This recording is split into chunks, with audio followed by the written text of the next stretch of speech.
Good afternoon from the Indiana State Department of Health. I'm Sarah Kiefer, the Deaf Education Coordinator at the Center for Deaf and Hard of Hearing Education. On behalf of the PATH project of the Bloomberg Center at Indiana State University, Indiana Hands and Voices, and the Center for Deaf and Hard of Hearing Education, I would like to welcome you to our webinar series, Affecting Positive Outcomes for Children Who Are Deaf and Hard of Hearing. While participating in the webinar, if you have any technical issues, please refer to the technical assistance portion of the email you received containing the information on how to access this webinar. Professional growth points are also available following this presentation. In order to receive a certificate, you will need to participate in the entire presentation and complete the evaluation immediately following. Thank you for participating in this EPO webinar. The presentation will begin shortly. Hello, my name is Monica Galeen, and I've been working with deaf and hard of hearing children for a long time. I started my career at Riley Hospital, where I worked for 9 years as a member of the diagnostic team and in the hearing aid program. When I left Riley, I moved on to become follow-up coordinator for Indiana's Early Hearing Detection and Intervention program. And most recently, my career path has brought me into the wonderful, rewarding world of educational audiology. And I'm so grateful that this is where I've landed. It really is magical to see a child light up when he hears the teacher's voice from across the room, or when they want to show you their new device, or when they succeed in an area that's been a struggle for them. So many wonderful moments to witness in the educational world. Today, I'm going to talk about hearing technology in the classroom. I know just hearing the word technology or audiology can be intimidating for those who aren't familiar with it. So today, we're going to try to rectify that by getting you more comfortable with the ins and outs of hearing assistive technology, or as I'll refer to it throughout the rest of the presentation, HAT. Before we dive into everything, I just need to note that I am not affiliated with any manufacturer. However, throughout this entire presentation, you will hear me referring more often than not to Phonak Roger technology. While I do personally have a preference for Phonak Roger technology, it is certainly not the only option for HAT. I don't receive any compensation from Phonak or any other HAT manufacturer for having my opinions. And now that that's out of the way, let's get started. Most teachers of the deaf and hard of hearing, who for the sake of brevity from here on out I will refer to either as TODs or teachers of the deaf, do not have ready, easy access to an educational audiologist. And so you may be wondering, if I've never had access to one and my students have been doing fine, what do I need one for? Or what can they do for me? This document was developed by the wonderful folks at the Educational Audiology Association to highlight the differences between these two professionals and their specific scopes of practice. An educational audiologist is not trained as an educator, and the teacher of the deaf is not trained as a clinician. They are complementary professions with some overlap for sure, but these are some examples of specialty-specific responsibilities. As I said, there are definitely areas that overlap for the two professions, and areas of great opportunity for collaboration. I've had the privilege to work with some truly exceptional educators, and they have taught me so much about how to be a better educational audiologist. There are things that may jump out to me during a classroom observation that may not have caught the attention of the TOD, and vice versa. There are recommendations that a TOD will think of that wouldn't have occurred to me. TODs know their students in a way that the most involved and present educational audiologist may not, and therefore collaboration and open communication is so critical. So if you haven't had the opportunity to work with an educational audiologist, you may be wondering, yeah, but what do you actually do? Here's the short version. The bullet point of evaluations could be its own entire presentation. I will not bore you with all the specifics, but on the next slide, I will talk about a few of the different types of evaluations that educational audiologists can provide. Obviously, hearing technology, both the students' personal devices and HAT systems, are a big part of the educational audiologist's job. Oral rehabilitation therapy is something that often falls to the teacher of the deaf or the SLP, but an audiologist is uniquely trained and equipped to provide this therapy as well. IEP and 504 consultation, Measurement and remediation of classroom acoustics are also key components to an educational audiologist's job. And yes, I've been known on occasion to change diapers, decorate bulletin boards, and pick up a pack of crayons and color with a student from time to time. An educational audiologist can be so beneficial to you and your deaf and hard of hearing students, not only for the provision of all the services I've just mentioned, but let's get real, saving money is just below or maybe at the same level as student success in the minds of some educational administrators. The educational audiologist can take so much off the plate of overextended teachers of the deaf, from training teachers and staff to troubleshooting devices and communicating with parents and healthcare providers. They are also your one-stop shop for learning about the newest technology and resources.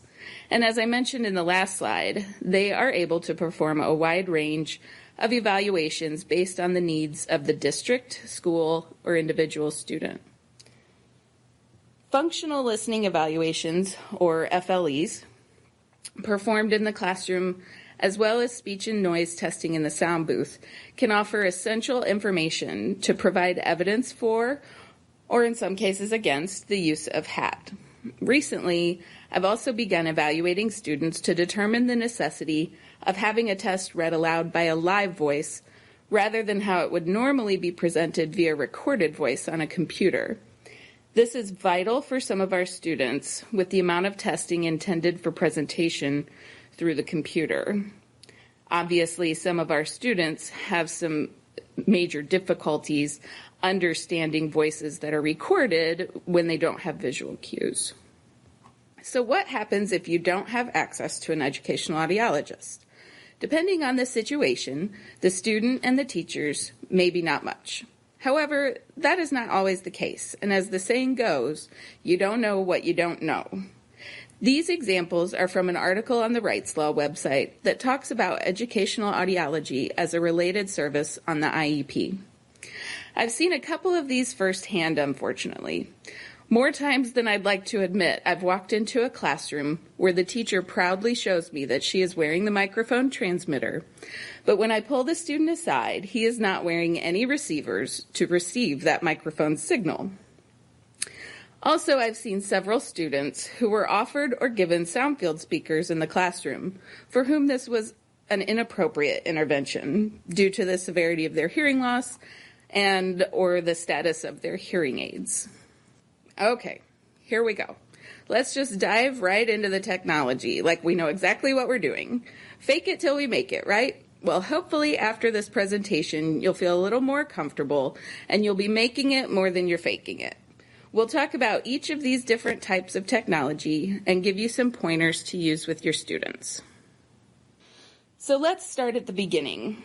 As they say, the best offense is often a good defense. Get yourself a good troubleshooting kit. This list is a good place to start. I don't think we have time to get into each specific item here, but if there's anything on this list that you'd like to know more about, feel free to send your questions after the webinar. I would like to highlight needle nose pliers. You will not believe how much easier it is to change that little battery door hinge pin on hearing aids when you have a small set of needle nose pliers. Also, the pencil eraser and alcohol wipes.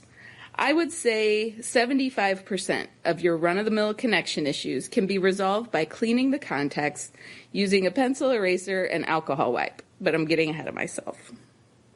Let's start with troubleshooting a student's personal device. Let's say without having HAT connected, a student says his hearing aid isn't working. Check the chain of command. First, check the battery and/or change it if necessary. Next, disconnect the tubing from the hearing aid at the ear hook. Does the hearing aid work now? Then the problem likely lies within the ear mold and may be a result of earwax clogging the tube.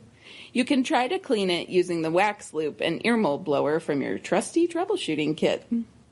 If that didn't resolve the issue, you may be able to unscrew the ear hook depending on the hearing aid make and model. At the very least, you can tell the parents and/or the child's audiologist what you tried. Troubleshooting a cochlear implant processor can be very intimidating. It is definitely easier if your student uses 2 CIs and only one is having the problem. In that case, you can switch components one at a time, as long as they're similar models, obviously, to see if you can determine which component is causing the problem. Most CI recipients have extra parts at home, and so it's possible, if you can identify the problem, that the parents may be able to bring a spare part for the student. As with hearing aids, start with the battery, and then move on to the coil and the cable.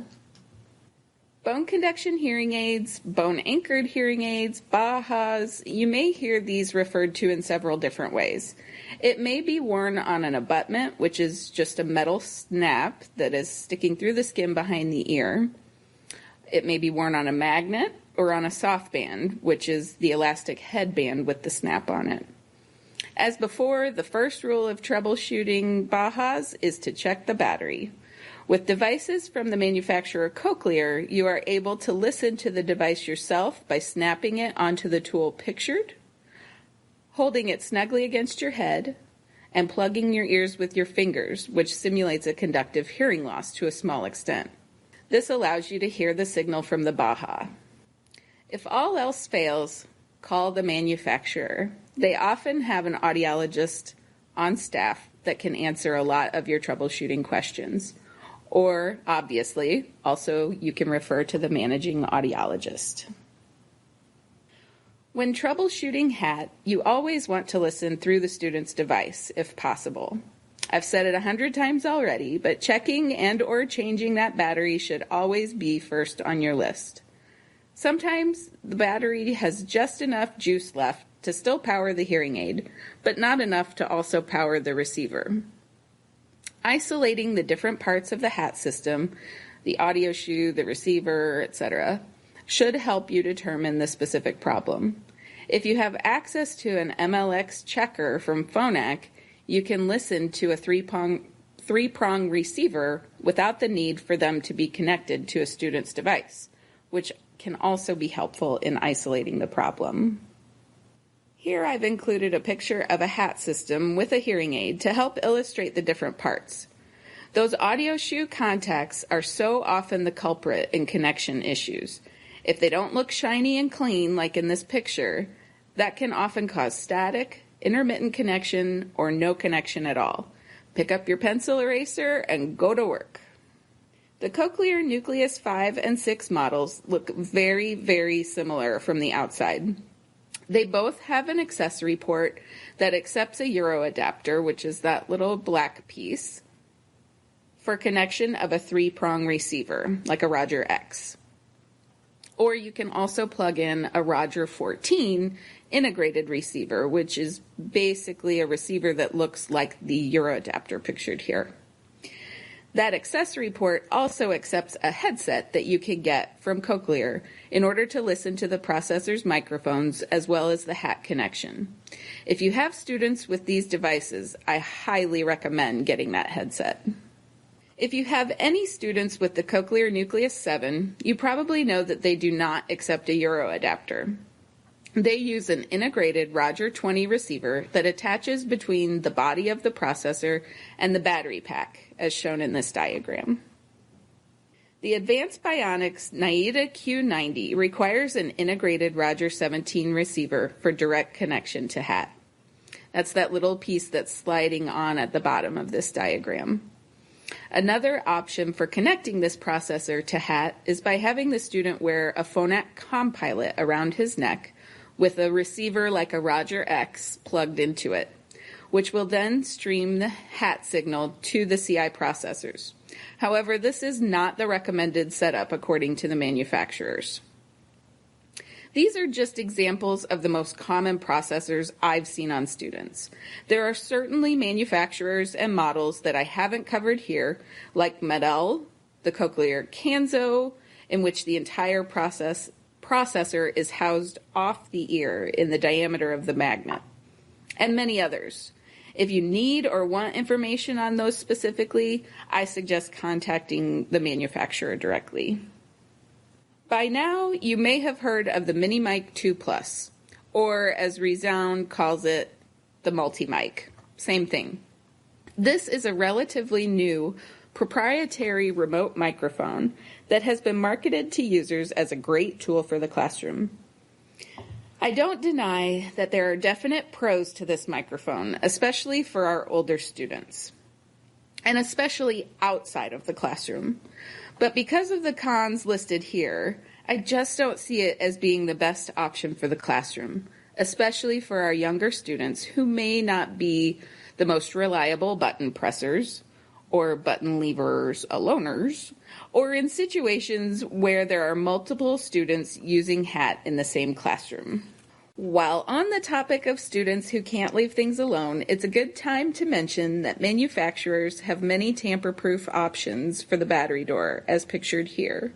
The managing audiologist also has the option of disabling the hearing aid buttons if not necessary for accessing HAT. Unfortunately, in order to access the mini mic, that button has to remain active.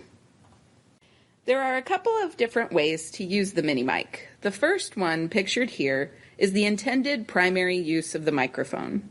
The teacher wears the microphone and it streams that signal directly to the student's device, whether he is wearing a BAHA or a cochlear implant processor. No need for a receiver. The second setup is a little more complicated. In this setup, the teacher wears the traditional HAT transmitter, an Inspiro that's pictured here. That transmitter sends the teacher's voice to a receiver that is attached to the mini mic. That receiver is any three-prong receiver, such as a Roger X. The student keeps the mini mic near him, and the mini mic transmits the signal from the receiver to the student's BAHA or CI processor. In both scenarios, the student is required to press a button on his device in order to access the signal from the mini mic. This is how you would need to set it up if you had other students in the classroom using HAT and wanted the teacher to only have to wear one microphone. Is there a difference in performance between the two? Yes, absolutely. As this graph shows, as the background noise gets louder, students using Roger with their CIs perform better than students using the mini mic with their CIs at almost every level tested. And with hearing aid users, the same results were observed, but to an even greater extent. These slides are definitely evidence enough for me to push for use of a Phonak Roger system over a mini mic in almost all scenarios. That's not to say the mini mic isn't a great tool and has some really amazing benefits in certain situations, but I just don't believe the classroom is one of those situations. That being said, I do have high school students who definitely prefer using the mini mic over a Roger system for cosmetic reasons and because it is smaller, and they say they like the sound quality. In cases where a student is going to refuse to use HAT and they will be willing to use the mini mic, obviously something is better than nothing. This is a very basic breakdown of the difference in technology. Phonak's Roger technology is also often referred to as DM or digital modulation. It is much more adaptive and results in much less interference than traditional FM, frequency modulation. And we've already talked about the mini mic, which runs on a 2.4 gigahertz bandwidth, which is very similar to Bluetooth. Okay, now the fun stuff. There are so many equipment options available today that it's hard to believe we might have to rig up a system to fit our needs, but it's true. Here are a few examples. Desktop speakers used to be fairly popular, but with research showing the huge advantage of ear-level receivers or full classroom amplification, they have somewhat fallen out of favor and are no longer manufactured regularly. But there are still some cases where it's desirable. So here's how to make your own. Attach a Phonak MyLink receiver to a small portable speaker. This model was purchased on Amazon for about $40. Connect the MyLink to a transmitter, and you have your own desktop speaker. The MyLink is such a wonderful, versatile tool. If you have extra money laying around in your budget, it's a good idea to keep one of these around. This setup can also be used as a voice projector. I recently gave one to a student with muscular dystrophy whose ability to project his voice has deteriorated pretty significantly. His SLP came to me asking for help, and this is what we came up with for him. You can also use the MyLink as a personal headset receiver. If you have a student who is not wanting to wear an ear-level receiver like the Phonak Focus, or is unable to wear that type of receiver, this can be a good alternative. Phonak sells headphones to fit the smaller 2.5 millimeter jack on the MyLink, but you can also purchase an adapter and use any headphones that you or the student prefer. There may be occasions when you need a quick, inexpensive solution to offer live captioning for a student. This is another cool use of the MyLink, and again, I promise this is not a Phonak advertisement. Connect a Roger MyLink to your computer's headphone jack via the audio cable.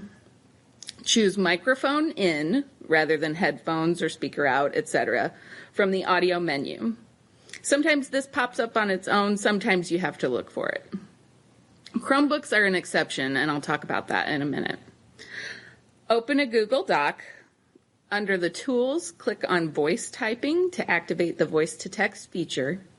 Connect your Roger transmitter to the Roger MyLink, and there you go. Here's a visual to help you see what I'm talking about. There are two major issues with this setup that I will readily admit to. It is not a replacement for true live captioning. The first is that when the speaker pauses, the captioning within the Google Doc turns off. The user has to press the microphone button over and over again in the Google Doc to continue to restart the captioning. Also, with Chromebooks, it requires an audio cable to USB adapter in order to convert the MyLink signal to an input. Other than using that adapter, I have not found a way to make a Chromebook accept the signal from the MyLink. Now let's get into some case studies. In this first case, we had a 7-year-old who was newly identified with unilateral hearing loss. He was fit with a hearing aid and was given preferential seating in the classroom. He complained of discomfort with loud sounds and had some difficulty working up to full-time use of the hearing aid. He was so uncomfortable with loud sounds that he occasionally had to be taken out of the classroom to be given time to decompress with noise-canceling headphones. So what did we recommend for this student? My recommendation was to not use HAT at this time, but he will receive consultative DHH services. He's also being evaluated for ADHD. In this second case, we had a transfer student with a permanent conductive unilateral hearing loss. He did wear a hearing aid in that left ear. I performed an evaluation in the booth, and he received a score of 100% at a 0 dB signal-to-noise ratio. That means that when the background noise was the same level as my voice, he still correctly repeated 100% of the target words presented to him. At the time of this evaluation, he was homebound and was therefore not able to be observed in the classroom. For that reason, I wanted to hold off on recommending or not recommending HAT until he could be observed and or evaluated in the classroom. We did suggest preferential seating as soon as he was back in the classroom, and I did state that I would like to perform an FLE, or a functional listening evaluation, in the classroom as soon as it was possible. This third case is yet another unilateral hearing loss. This time, a profound hearing loss in the left ear, with normal hearing in the right ear. The teacher had no concerns about this student, who was receiving excellent grades and having no blatant difficulties in the classroom. And when I performed a speech and noise evaluation using sentences, she did wonderfully, scoring a 92%, even at a 0 dB signal-to-noise ratio. But even though her score was good, she seemed to me to be working really hard to get that score. So I tested her with monosyllabic words, meaning no context cues, and wouldn't you know, at a 0 dB signal-to-noise ratio, she only scored 52%. That poor girl was working so hard to use context cues to fill in the blanks of what she was missing. Now I had evidence to support the use of HAT in the classroom. At the time, she was not using any hearing aids, so the recommendation was for a Roger Focus in her better ear. Later, she did receive a cross hearing aid system, and we were able to connect HAT through that system. This is probably a good idea to mention that a Focus is a device that goes in a student's ear, and it's probably a good idea to have that student evaluated by an audiologist before placing that device in the ear, only because you've been told or you've read an audiogram that shows normal hearing in one ear. While the goal of the clinical audiologist and educational audiologist is most often the same, provide the best access to sound possible, we have very different roles in achieving that goal.